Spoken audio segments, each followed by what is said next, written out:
O trator agrícola é, sem dúvida nenhuma, um dos principais responsáveis pela produção agropecuária.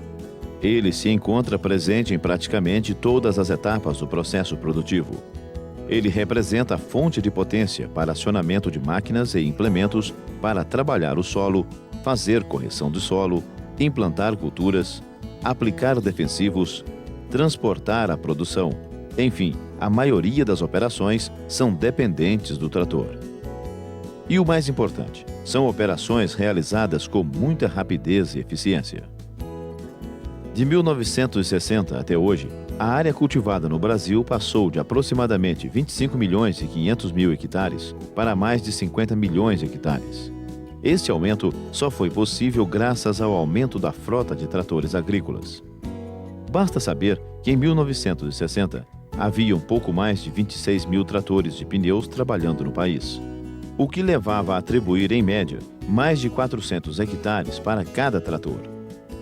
Atualmente existem aproximadamente 500 mil tratores de pneus trabalhando no Brasil, o que atribui, em média, algo em torno de 100 hectares produtivas para cada trator.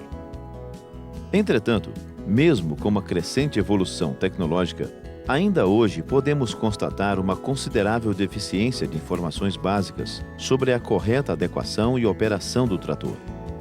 O uso incorreto do trator agrícola resulta em menor vida útil, maior custo operacional e eficiência das operações abaixo do que tecnicamente é esperado. Sendo assim, por se tratar de um assunto de grande importância, o CPT preparou mais este videocurso da série Mecanização Agrícola, visando ensinar as principais técnicas de adequação e de operação do trator.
O trator, sendo uma máquina muito versátil, adapta-se a vários tipos de serviço. Isso é o que chamamos de regulagem do trator, ou seja, a adaptação do trator a diferentes operações agrícolas como preparo de solo, semeadura, aplicação de defensivos agrícolas, entre outros. E é isso que vamos mostrar nesse videocurso. O ajuste ideal da bitola para cada operação agrícola, a adequação dos lastros, ou seja, os pesos adicionais que vão nos tratores, a forma correta de se usar o sistema hidráulico, além dos cuidados necessários para a utilização com segurança da barra de tração e tomada de potência. Todas as operações que serão mostradas nesse videocurso são muito simples e fáceis, podendo ser feitas pelo operador na própria fazenda, necessitando apenas de uma pequena oficina. Basicamente, o trator é constituído por chassi, motor, transmissão e rodas. Estes elementos atuam em conjunto para oferecer potência e realizar diversos tipos de trabalho. Nesse sentido, para que um trator agrícola de pneus possa ser operado de forma eficiente, é necessário saber utilizar seus recursos corretamente.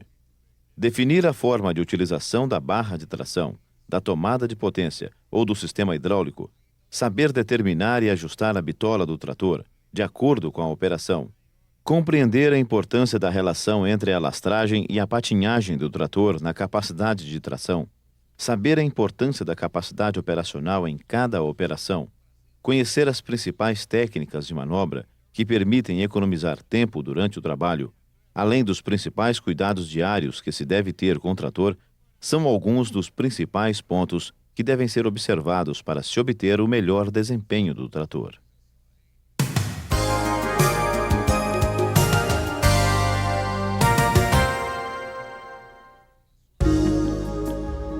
A força de tração é obtida através do contato das rodas motrizes do trator e o solo. Por isso, normalmente em solos mais firmes, um mesmo trator possui maior capacidade de tração que nos solos soltos. Além disso, um outro fator muito importante para determinar a capacidade de tração de um trator de pneus é o seu peso. Se compararmos dois tratores de mesma potência, mas de pesos diferentes, rodando em um mesmo solo, terá maior força de tração aquele que possuir maior peso. Por isso, nos catálogos dos tratores, os fabricantes fornecem o peso de cada modelo em ordem de marcha, bem como do trator lastrado. Assim, lastrar o trator significa acrescentar pesos ao mesmo para que ele possa realizar maior força de tração. Para lastrar um trator é preciso ter em mente que, se por um lado ele ficando mais pesado terá maior aderência com o solo, resultando em maior força de tração, por outro, ele terá maior resistência para se deslocar sobre a superfície do solo, chamada de resistência ao rolamento, além de compactar mais o solo, o que é indesejável. Sendo assim, a quantidade de lastro necessária deverá ser colocada no trator apenas no momento necessário para realizar operações que requerem maior esforço de tração, como é o caso do preparo do solo. Já em outras operações, como pulverização, por exemplo, o lastro das rodas poderá ser retirado. Os tratores possuem uma distribuição ideal de peso que permite obter melhor desempenho.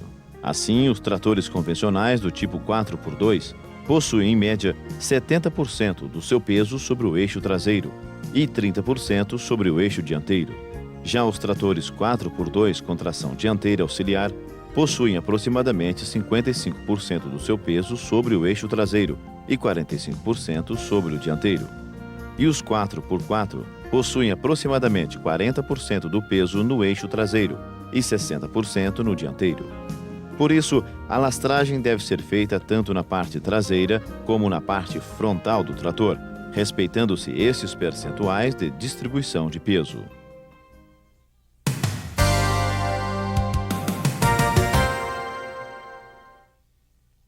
A lastragem na parte traseira pode ser feita de duas formas, ou seja, através da colocação de anéis de ferro fundido presos ao aro de cada roda e por meio da colocação de água dentro dos pneus. Em cada roda do trator, deve-se colocar a mesma quantidade de lastro para que ele fique bem equilibrado. Vamos iniciar mostrando como se faz a lastragem com água. Para realizar esta operação, utilizando-se uma simples mangueira de água, a roda do trator precisa ser erguida do solo por meio de um macaco. Os bicos de enchimento dos pneus dos tratores são formados por uma parte externa, na qual a válvula é internamente rosqueada. Assim, fica fácil colocar água dentro dos pneus, sendo necessário apenas retirar a válvula para que o ar escape de dentro do pneu. A roda deverá ser girada até o bico ficar na parte de cima. Em seguida, conecta-se uma mangueira para fazer a colocação da água. É sempre bom utilizar a água sob pressão para aumentar a vazão e reduzir o tempo de enchimento. À medida em que a água vai sendo colocada dentro do pneu, o ar vai ficando comprimido, podendo atingir limites de pressão interna que dificulte a entrada da água. Por isso, durante o processo de enchimento dos pneus, é necessário retirar o ar comprimido dentro da câmara. Após a expulsão do ar, a mangueira é novamente colocada e a água entrará com facilidade. A quantidade de água que poderá ser colocada dentro de cada pneu deverá corresponder, no máximo, a 75% do seu volume, ficando, portanto, 25% do volume preenchido por ar. Este ar será o responsável por fornecer a pressão necessária aos pneus, além de absorver os impactos do solo no pneu. Para encontrar o nível de água dentro do pneu do trator, bastará girar a roda com o bico sem a válvula até que a água comece a sair pelo bico. Veja que, neste caso, existe aproximadamente 50% do volume do pneu preenchido com água. O nível máximo aceitável, que corresponde a aproximadamente 75% do volume do pneu, é definido com o bico nesta posição que você está vendo. Depois de colocar o volume de água desejado dentro do pneu, deve-se rosquear a válvula de ar para fazer a calibração. Depois, faça a calibração do pneu, adicionando o ar até atingir a pressão recomendada pelo fabricante. Agora vamos ver como se faz a retirada da água de dentro do pneu. Veja que nesse caso também o trator deverá ser erguido por um macaco, mas o bico agora é posicionado na parte inferior. Após retirar a válvula, a água sob pressão sairá com grande facilidade, conforme você pode observar. Para acelerar o processo de expulsão da água, assim que a pressão diminuir, você poderá colocar mais pressão de ar no pneu. Quando o nível da água estiver muito baixo, recomenda-se inserir uma mangueirinha como esta para retirar o restante da água, que se encontra abaixo do aro. Desta forma, praticamente toda a água do pneu será facilmente retirada. Agora, vamos ver como são colocados os lastros de anéis de ferro nas rodas traseiras. O primeiro anel é aparafusado diretamente na calota da forma que você está vendo. Caso seja necessário colocar mais anéis na mesma roda, eles serão agora aparafusados nos anéis já fixados. Neste caso, colocando ou retirando os anéis, é muito importante adotar uma medida simples de segurança, colocando-se uma chave de roda em um dos parafusos da roda, como está sendo feito neste caso. Isto serve para evitar acidentes, pois, caso um desses anéis se solte, ele será amparado por esta chave, diminuindo as possibilidades de atingir o operador.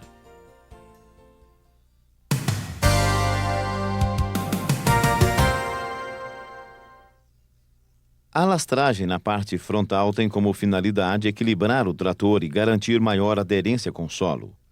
Ela é feita colocando-se blocos de ferro fundido com peso de 25 a 40 kg cada, bem na parte central do trator, presos por parafusos. Os tratores menores possuem blocos de menor peso, e os de maior potência, os blocos são de maior peso. Alguns modelos de tratores 4x2 possuem também blocos de ferro para serem colocados na parte interna das rodas dianteiras. Veja que, nesse caso, são acoplados 2 blocos de ferro em cada roda, através de 4 parafusos, que são presos no aro da roda do trator. Os tratores 4x2 com tração dianteira auxiliar e os tratores 4x4, por possuírem rodas dianteiras de maiores dimensões, também podem receber lastro de água. Veja no manual deste filme mais informações sobre lastragem de tratores de pneus. Como foi visto, o peso é importante no rendimento de tração de um trator. Desperdiça-se potência quando o seu peso não é coerente com a potência disponível no motor. Quando o tratorista trabalha em serviços mais pesados com o trator, ele deve ser lastrado de tal modo que a patinagem se mantenha dentro de um nível em que o trator apresenta o melhor rendimento de tração. Portanto, o tratorista tem que ter noção de patinagem, como determinar a patinagem e como controlar a mesma.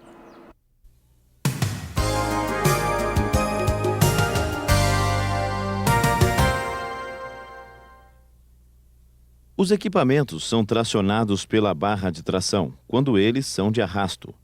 Já os equipamentos montados, que são aqueles acoplados no sistema de levante hidráulico, são tracionados pelas 2 barras inferiores do sistema hidráulico. Independente do tipo de acoplamento, os equipamentos exigem uma força de tração e uma velocidade de trabalho que, associados, representam a potência necessária para operar o equipamento. Esta potência varia de acordo com o tipo de equipamento e com as condições de textura, estrutura e umidade do solo. Sendo assim, existe uma relação entre a potência que é fornecida pelo motor do trator e a potência disponível na barra para tracionar os equipamentos. Um parâmetro de grande importância nesta relação é o índice de patinagem do trator. Se o trator trabalha patinhando muito, uma maior parte da potência do motor será perdida e não ficará disponível na barra para acionar o equipamento. Nesses casos, normalmente tem-se maior desgaste de pneus, maior consumo de combustível, além de forçar muito o trator. Portanto, é muito importante procurar trabalhar com índices de patinagem de 7 a 15% quando o trator estiver trabalhando sobre solo agrícola. De 7 a 12% para condições de solo duro e não revolvido, e de 10 a 15% para solos soltos, revolvidos ou bastante arenosos. Com estes valores de patinagem, o trator apresentará maior rendimento de tração. Em geral, tratoristas experientes têm condições de fazer avaliações visuais com boa precisão. De acordo com o rastro deixado pelas rodas do trator e com a umidade do solo, pode-se chegar a um diagnóstico aceitável. Quando o rastro deixado for semelhante a este ilustrado neste esquema, indica elevado índice de patinagem, sendo necessário acrescentar lastros ao trator. Já este outro indica patinagem muito baixa, podendo ser necessário retirar pesos do trator. E este outro esquema ilustra um rastro obtido em condições adequadas de patinagem. Agora, vamos mostrar como se faz para determinar a patinagem e como proceder para ajustar estes índices dentro dos limites recomendados. Para isso, nós vamos utilizar este conjunto trator-arado nesta área pronta para ser preparada. A primeira coisa que deve ser feita é parar o trator e fazer uma marcação do pneu, como está sendo feito neste caso, utilizando-se um giz ou torrão. Logo que o conjunto é colocado em operação, marca-se no solo a referência inicial, a partir da qual será feita a contagem do número de voltas da roda do trator. Com o trator deslocando-se na velocidade normal de trabalho, faça o acompanhamento contando o número de voltas, até que sejam completadas 10 voltas da roda motriz. Veja que ao completar as 10 voltas, uma outra estaca é colocada sobre o solo, servindo de referência final. Este é, portanto, o percurso equivalente a 10 voltas da roda motriz do trator, com carga, ou seja, considerando a patinagem. Agora, com o implemento levantado, o trator é posicionado ao lado da referência final, onde nova marcação é feita no pneu, e em seguida o trator desloca-se a marcha ré, vindo em direção à referência inicial. Veja que nesse caso também é necessário contar o número de voltas dadas pela roda motriz. O trator deverá ser parado quando a roda motriz estiver bem em frente à estaca da referência inicial. Como pode ser observado, nesta demonstração foram gastas 7 voltas e meia da roda motriz do trator para percorrer a mesma distância anterior. Para se ter boa precisão nos resultados, deve-se trabalhar com o número de garras do pneu. Nesse caso, por exemplo, serão 15 garras que deverão ser consideradas. Agora, com esses dados, é só fazer as contas e determinar a patinagem do trator. Vamos mostrar em detalhes este procedimento, aproveitando os dados obtidos durante a nossa demonstração. Primeiro, multiplica-se o número total de garras do pneu por 10. No nosso caso, esse resultado será igual a 280 e corresponderá ao valor 1. Agora, multiplica-se o número de voltas completas com o trator sem carga, também pelo número de garras do pneu. Nesse caso, foram dadas 7 voltas e meia, portanto, considera-se apenas as 7 voltas completas.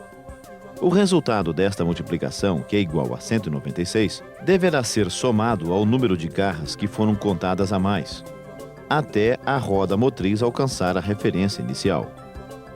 Como já foi mostrado no nosso caso, foram 15 garras.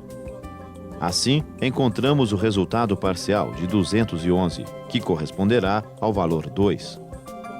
A diferença entre o valor 1 e o valor 2, que nesse caso será igual a 69, será dividido pelo valor 1 e chegará ao valor de 0,246.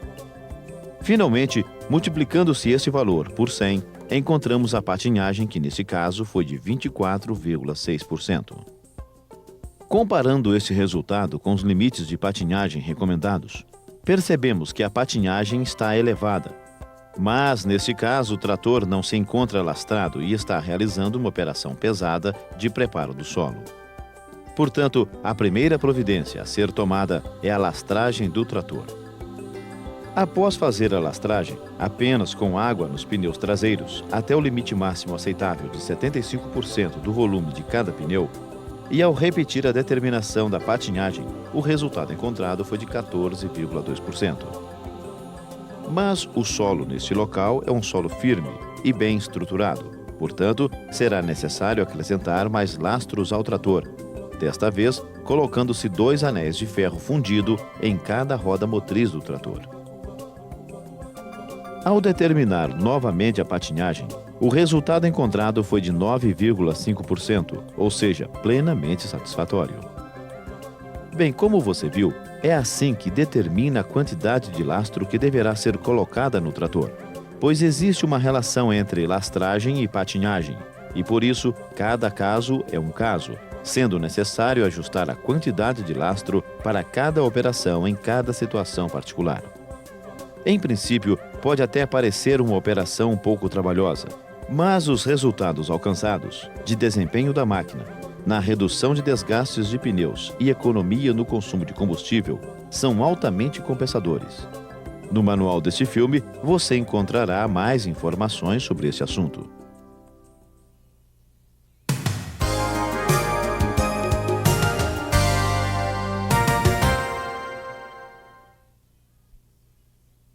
Bem, agora vamos falar sobre a bitola do trator agrícola, que refere-se à medida entre o centro das rodas do trator, medida da forma que você está vendo. Por ser utilizado em várias operações, o trator agrícola apresenta opções de mudar a bitola, visando realizar estas operações da melhor maneira possível. A aração com arado montado é uma operação que necessita ajustar corretamente a bitola, pois o tratorista utiliza o último sulco feito na passada anterior para guiar o trator. Desta forma, se o trator estiver com a bitola estreita, a largura de corte do primeiro disco será reduzida. Se a bitola estiver larga, o primeiro disco será mais exigido. Quando a bitola estiver devidamente ajustada, todos os discos trabalharão nas mesmas condições, cada um cortando praticamente a mesma largura, e assim o conjunto trator-arado trabalhará da forma mais equilibrada possível. Veja no manual deste filme uma tabela contendo recomendações de bitolas para trabalhar com arados. Uma outra operação que exige um ajuste correto da bitola do trator é o plantio, pois neste caso é desejável que as linhas de plantio sejam posicionadas fora do rastro deixado pelas rodas do trator. Isto fará com que as sementes sejam distribuídas em uma região do solo que não tenha sido compactada pelas rodas. Mesmo depois da cultura já implantada, o trator é utilizado em outras operações, como na aplicação de fertilizantes em cobertura e em pulverizações. Nesses casos, será necessário deslocar-se com o trator entre as fileiras das plantas, na parte mais central possível. Portanto, a bitola precisa estar muito bem ajustada para que as rodas sejam bem posicionadas conforme está ilustrado nesse esquema. Nesses casos, além da bitola, pode ser necessário utilizar outros tipos de rodados, que são os de banda estreita, como este que você está vendo, que facilita o deslocamento da máquina no meio da cultura. Basicamente, existem 3 tipos de bitolas, que são as ajustáveis no eixo, as servo-ajustáveis e as que são modificadas em função da posição do aro e da calota. Normalmente, as bitolas modificadas em função da posição do aro e da calota possuem 8 combinações diferentes, sendo a posição 1 a menor bitola e a posição 8 a maior. Este é o tipo de bitola mais comum e, por isso, nós vamos mostrar em detalhes como se faz para obter as 8 combinações possíveis.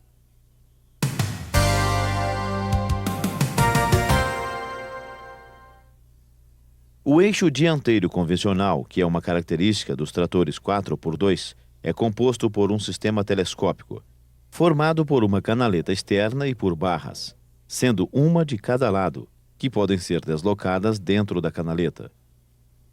Próximo do eixo, existem também as barras que são responsáveis pelo acionamento das rodas para mudança de direção.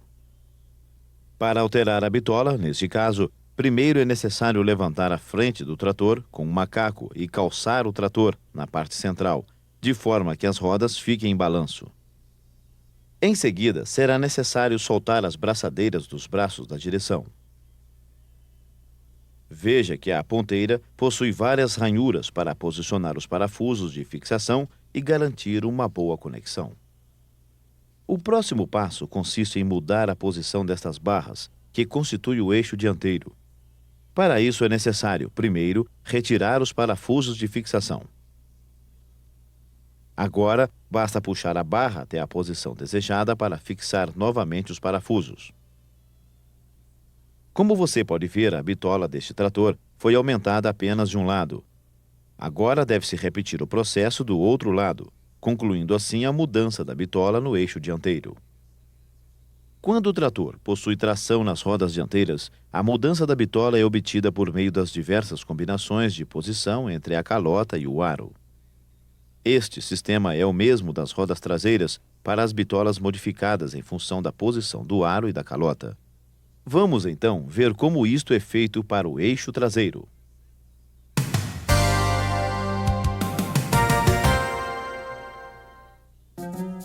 Como já falamos, as bitolas modificadas em função da posição do aro e da calota normalmente permitem obter 8 posições, que são obtidas mudando a calota e o aro da roda de posição.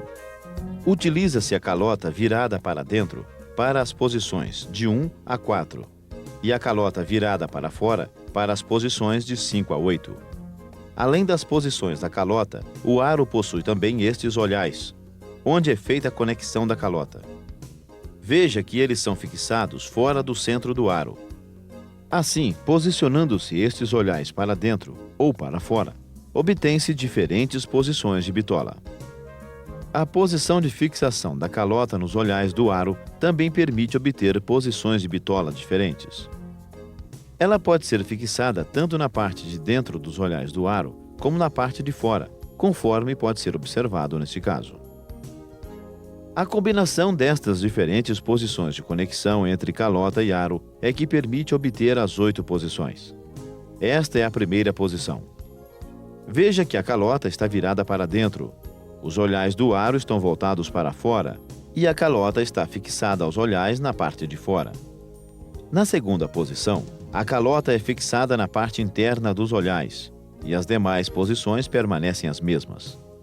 Para mudar da segunda para a terceira posição, é necessário retirar as 2 rodas do trator para trocá-las de lado, como está sendo feito neste caso. Depois de retirar as rodas, elas devem ser trocadas de lado e, em seguida, serem novamente montadas nas calotas.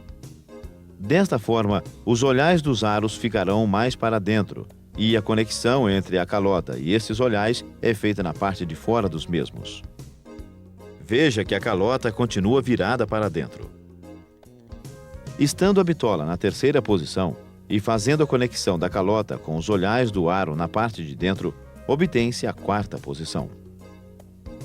Cada mudança de posição corresponde a uma variação de aproximadamente 5 centímetros na bitola.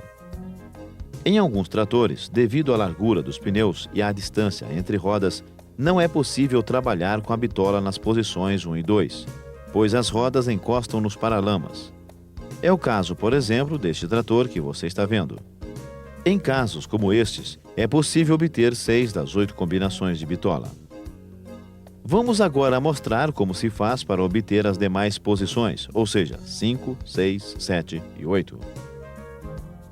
Estando o trator com a bitola na quarta posição, para passar à quinta, é necessário retirar as rodas com as respectivas calotas e mudá-las de lado, conforme já foi mostrado. Neste momento, é preciso ter muito cuidado e retirar também a calota do eixo juntamente com a roda. Veja que o macaco deverá ser ajustado de tal forma que os parafusos que prendem a calota ao eixo fiquem livres dentro dos furos. Assim, a roda poderá ser facilmente retirada sem correr o risco de danificar as roscas. Em seguida, elas são trocadas de lado e a bitola do trator estará na quinta posição. Observe as posições da calota e do aro. Soltando-se a calota do aro e fazendo a sua mudança para o lado de dentro dos olhais, obtém-se a sexta posição. Veja que ainda neste caso, os olhais do aro continuam voltados para fora.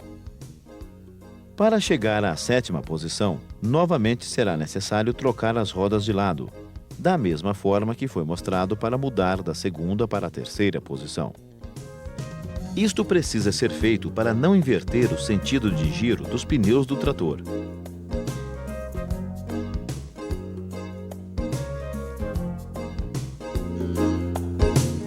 Em seguida, basta fazer a fixação conforme você está vendo, ou seja, calota do lado de fora dos olhais do aro. Finalmente, para chegar à oitava posição, basta passar os olhais do aro para fora da calota. Este trator que você está vendo está na oitava posição. Veja todas as posições, a partir da terceira, assinaladas no piso do galpão. Agora, neste esquema, você pode observar todas as 8 posições de bitola, bem como as posições da calota, dos olhais e do aro.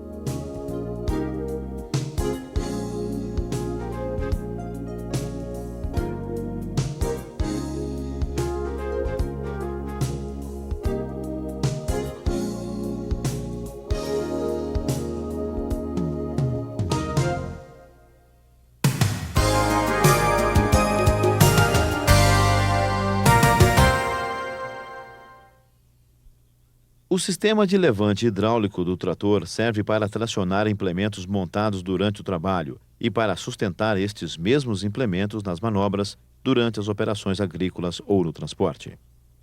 O sistema de levante hidráulico é formado pelo braço inferior esquerdo, braço inferior direito e braço do terceiro ponto ou braço superior. Nas extremidades de cada braço existem os olhais, onde é feito o acoplamento dos implementos. Existem também estabilizadores para fixar os braços inferiores. Estes estabilizadores são utilizados para fazer a centralização dos implementos. Interligando os braços inferiores ao cilindro do sistema hidráulico, existem os braços intermediários. No braço intermediário direito, existe um sistema de ajuste, acionado pela manivela niveladora, que permite variar o comprimento deste braço e fazer o nivelamento transversal dos implementos montados. No braço superior, existe uma luva que possibilita alterar o comprimento deste braço, facilitando assim o acoplamento e o desacoplamento, bem como fazer o nivelamento longitudinal de implementos montados.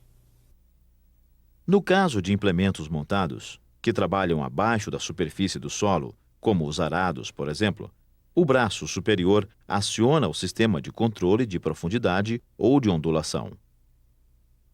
Este sistema permite obter sempre o mesmo esforço de tração, mesmo que o terreno possua ondulações ou manchas de solo com diferentes resistências.